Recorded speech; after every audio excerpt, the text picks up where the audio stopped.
Birdbox Barcelona is a standalone film playing in the same universe as the first one. And just like in the first one, the characters in this film make many bad decisions. Let's have a look at them. The film opens up with Sebastian and his daughter Anna entering an abandoned warehouse to do some roller skating. The world is drowned in chaos and unknown entities cause everyone to commit unaliving themselves upon seeing them. They are invisible and roam the streets freely. The two characters have deposited their backpacks at the entrance. Inside those backpacks is everything they possess, including blinding goggles that ensure their well-being when they're outside. Considering the importance of these backpacks and their content, it's probably not a good idea to have them anywhere away from you, especially at the entrance of some public warehouse that is likely used by anyone trying to escape the madness outside as well. I mean, backpacks are packs that you literally carry on your backs. That's their purpose. It's really convenient, and those characters might try this out sometime. Anyway, upon hearing menacing sounds coming from the distance, they plan to escape. Rushing through the staircase and eventually through this corridor, Sebastian is surprised by three scavengers smashing a metal pole against his head. Considering Sebastian has functioning eyes though, and the three scavengers are literally blind, I don't know man, this guy might reconsider his strengths and weaknesses. If you're KO'd and mugged by three blind people, it's not a good thing. Now, during the attack, we can see how his backpack opens up and a good dozen food cans slide across the floor. He considers going for a revenge strike to retrieve the lost stash, but his daughter suggests not to. Don't listen to kids, they're not allowed to vote for a reason. Right off the bat, they have made several insane mistakes that nobody serious about survival would have made. Let's have a look. Even if you justify going roller skating in the middle of the apocalypse, which you shouldn't do, you don't want your survival gear to be anywhere away from you. Secondly, upon hearing noise coming from potential enemies, running into that direction makes little sense. Even if there is only one exit and you had to go into the direction from which the noise and potential enemies came from, running creates way too much noise, alerting pretty much everyone around you. Wrapping soft cloth around your shoes would dampen the impact of you hitting the ground, which is really useful in a world in which most people rely on their ears only. However, even by simply walking more slowly and cautiously, they could have evaded being mugged. However, even being mugged and losing all of your stash doesn't mean it has to stay that way, right? There was plenty of room to sneak up on the three scavengers and retrieve the lost stash. There is no place for sympathy in a survivalist economy, and as we see next, Sebastian isn't that type at all, which really puts into question his decisions to not go after the three muggers. As the two gets to the exit, they put on the blinding goggles and make way for the outside world. It doesn't take long until they come across four other people roaming the streets. Sebastian tells Anna not to come out until he verifies that they're good people. He then continues talking to them, trying to convince them to take him with him. They are skeptical at first, which they should be, but agree the moment he says that he has access to a generator. And as in any post-apocalypse, having access to electricity is worth a lot. It's worth noting here, however, that during this scene, just after Sebastian tells his daughter to stay hidden, the camera cuts to another perspective, revealing that his daughter Anna doesn't seem to be there at all. And since everyone is blind anyway, why would she need to go into hiding? This hardly makes any sense in the current context. Now, as Sebastian can't convince the others, the unknown entity seems to arrive as well, urging all of them to go back to their base ASAP. We also see how they use a court guideline device in order to always find back home, which is a rather smart way to traverse the outside world. In fact, cave divers use the same technique since they also can't see anything and are prone to get lost. As they arrive at the base, of course without Anna, Sebastian is quickly treated as one of them. They have food, shelter, and even a doctor who treats him the moment he arrives. From the perspective of the commune, however, inviting a stranger that fast into their home is rather a bad idea. Not something I would do if I were them. During the following evening, when all members come together to enjoy some hot dinner, Sebastian is surprised when a blind man tells him to stop staring at him. This leads to the story of how he had lost his eyesight while revealing a crucial detail about this world. He explains that there are worse things out there than those creatures. There are people who see them but instead of offing themselves cause others to look and off themselves instead. They're also considered to be infected, sort of agents of chaos that do everything they can to expose others to the entities. The man continues by saying how one of them was grabbed by one of those agents first. The old man had his eyes closed but heard her screaming as she was forced to look. The old man then grabbed a sharp object nearby and took his own light, after which the infected seemed to have lost any interest in him at all, which is another interesting detail to consider when trying to survive in this world. In fact, this seems to be a reliable strategy through which some people escape not just the entities themselves, but also the agents of chaos attempting to force them into exposure. As the story concludes and everyone goes back to sleep, we see Sebastian taking advantage of their absence to retrieve a bunch of keys he had seen hanging in the doctor's office when he arrived. He pretty much grabs every single key, ventures back to where everybody sleeps, attempts to start up the bus, and in the process wakes up the doctor from before. She looks as confused as I was watching this scene, and her confusion too turns into panic the moment Sebastian blocks the driver's compartment to prevent them from getting to him. And it gets worse the moment he finds the right key and starts up the engine. As he floors the gas pedal, thus waking everyone up, he navigates the bus throughout the entire building, seemingly trying to get out.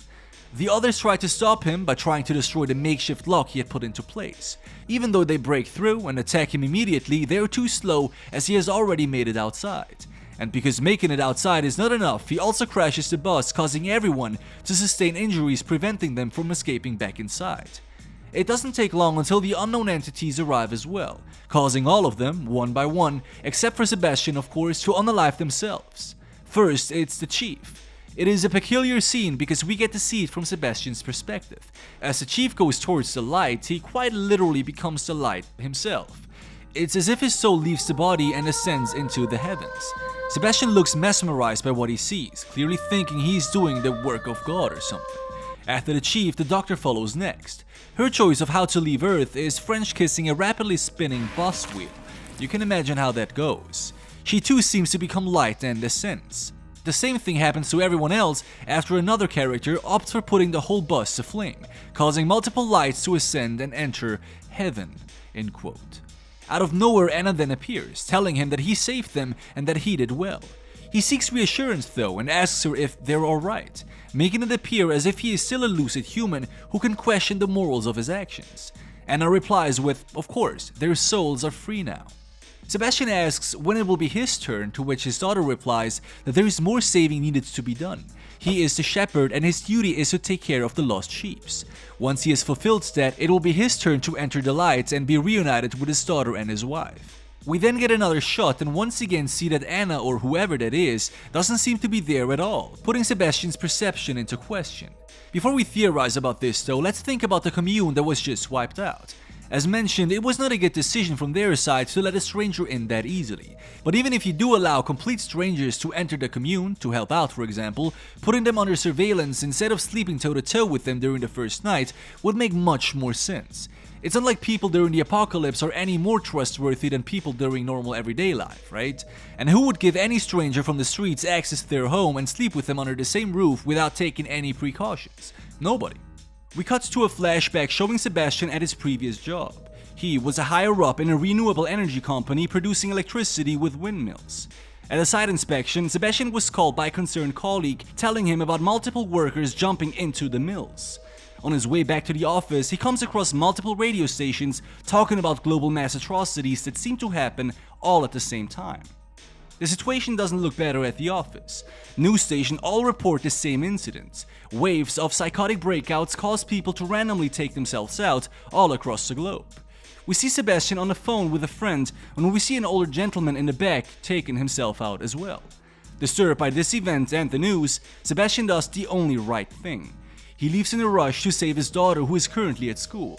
However, this doesn't happen without struggles. As he tries to get to his car, another victim of whatever's happening crashes onto it, making it unusable. He opts for the subway instead, but isn't the only one to think of that. Peculiarly, he still bothers to use his tickets to get through the ticket gates, instead of, just jumping over it. But we'll look at that again in a second. Standing on the platform now with another 1,000 or so people, he waits for the train to arrive. Seconds before the train arrives though, Sebastian seems to get a bad feeling and rushes into the opposite direction. At the same time, all others on the platform start running onto the rails. Some jump, others pretend to fall, imitating bad attempts of insurance fraud, but all of them without fault end up on the rails. As the train comes in, Sebastian is already out again. He arrives at the church where he finds his daughter in her classroom hiding in a corner. He takes her with him and ends up going through the church itself. There, he meets the father who starts talking in a way that would make it seem like he knows exactly what's going on. He asks Sebastian, "So you're not ready to see?" Sebastian replies, "See what?" The father says he doesn't know, but he's ready. Apparently, he had been waiting all his life for a sign of God, a sign of something happening, and apparently he thinks this time has now finally come. Sebastian replies with the most obvious counter to that statement, saying, "People dying everywhere is a sign of a miracle to you, father? Really?" However, the father, as most convinced people irrelevant of their beliefs, comes up with just another explanation, saying that some people may simply not be able to bear the light God and his workers emit and thus perish. He furthermore claims that these entities are angels, so for the sake of continuity, we start calling them angels from here on out as well. The father eventually leaves the church, leaving behind Sebastian and his daughter, who now continue their journey to his wife and her mother. As they arrive home, they see Laura already prepping the car to leave the city. However, the moment they arrive and she sees them, she runs over the streets to greet them. At this point, most people anticipate a clean traffic accident, but they're wrong. The car doesn't hit her until she runs across the street a second time. Let's run this in slow-mo. This woman, after having experienced 3 cars speeding by in less than 5 seconds, runs across the same street like a toddler who just dropped the ball. Zero environmental awareness. This woman ran across this deadly street like a dog across a park on the first morning of spring.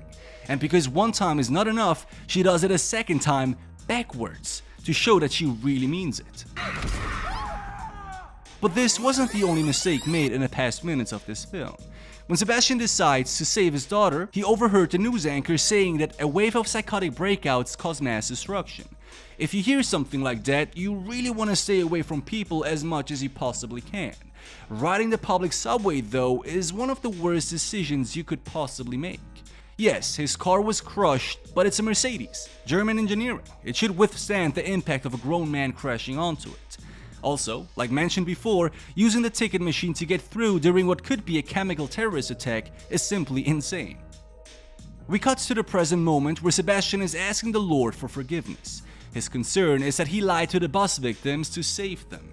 However, his concerns don't seem to run too deep, as we see him next coming across another person roaming the streets and using the exact same strategy as previously. The woman he comes across is Claire.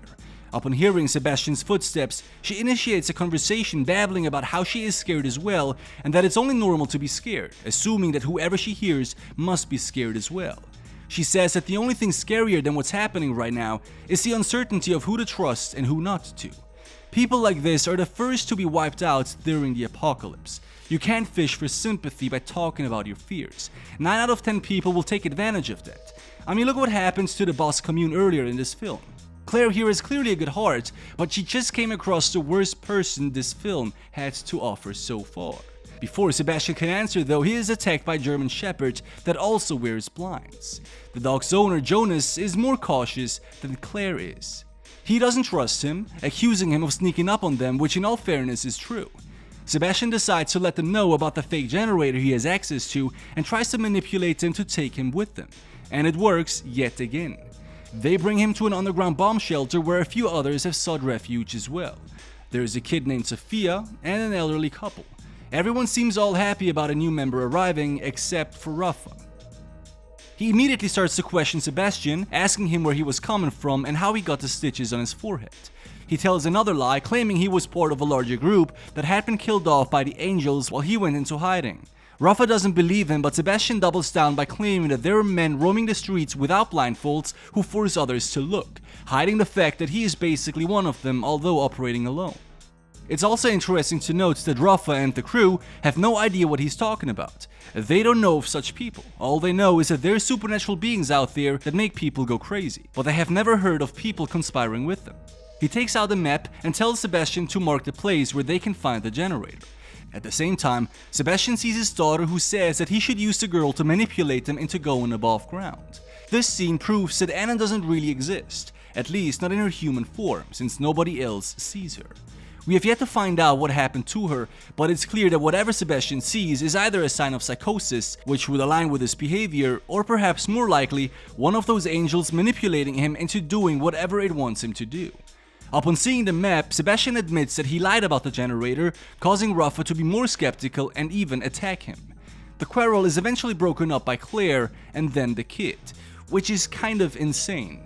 First, Claire claims that Sebastian is not in the wrong for lying to be saved. completely ignoring the fact that Rafa is not wrong either for doubting a stranger who had snuck up on them and then even lied to them. Secondly, you can't have a child make the decisions in a survivalist economy. It will be the adults who bear the consequences first and foremost. You wouldn't send that kid out to hunt for resources, or send it into battle while the adults go into hiding. Therefore, she doesn't have the capacity to understand what's at stake. So allowing her to make decisions that can and will cause the death of everybody else here is a terrible idea. You might as well flip a coin. In fact, Sebastian telling them about the people that conspire with the angels should raise even more suspicion, since he could easily be one of them.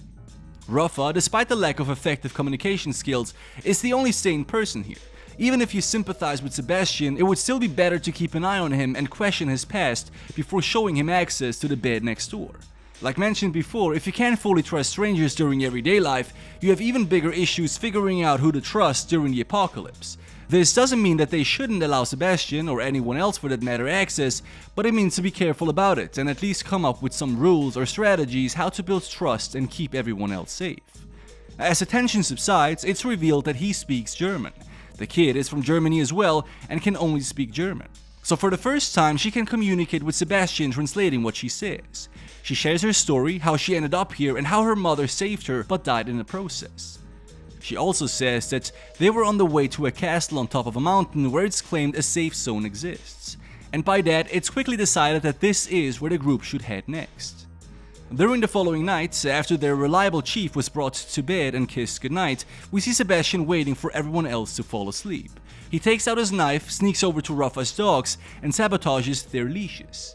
Just like the guideline device the bus commune had used to find their way throughout the city, these people use Rafa's dogs to find their way. One more reason to weigh this guy's decisions more, since everybody else so far had been relying on his resources. The next day, when the group ventures outside looking to get to the castle, they are swiftly preyed upon by the angels. But this time there is a bit more nuance to the experience. As the angels arrive, the dogs tear away from their leashes as intended by Sebastian. This incapacitates the group as they have now lost their means to traverse the ground. At the same time, everyone starts hearing voices in their heads. They all seem to hear the most important things calling out to them. Sophia hears her mother, Claire her deceased brother, and Rafa now even his lost dogs. The voices try to convince them to take off their blindfolds, clearly aiming to manipulate them into death. Nobody dies though, except, of course, for Rafa, the arguably most sane character so far, because clearly this movie doesn't need an advocate for objective realism. While Rafa has seen the light, one of the dogs gets rid of the blindfold too, but in contrast to humans, the dog does not take itself out. Instead, it attacks the elderly guy the moment he reaches out to it. Meanwhile, the others were able to find refuge in a nearby building, and Octavia uses his whistle to signal their location so that the remaining characters, including the elder, can find them too.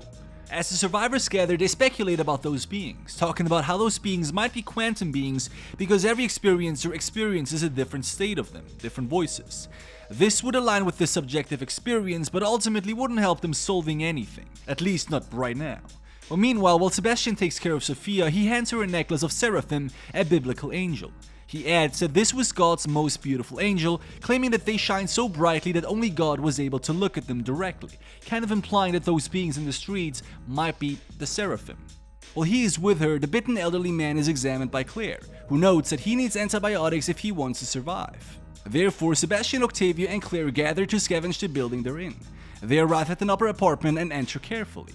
Once inside, they split up, trying to make sure that all windows are closed and blocked out. A common theme throughout this film. It looks like those beings are not physically able to do anything. They simply act out their will through people and other living actors, like the dog before.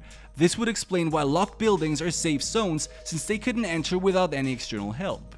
As the trio goes through the apartment, Sebastian tricks Octavio into taking off his blindfold, causing him to die. He is then also urged to do the same to Claire, but resists the pressure and escapes with her instead.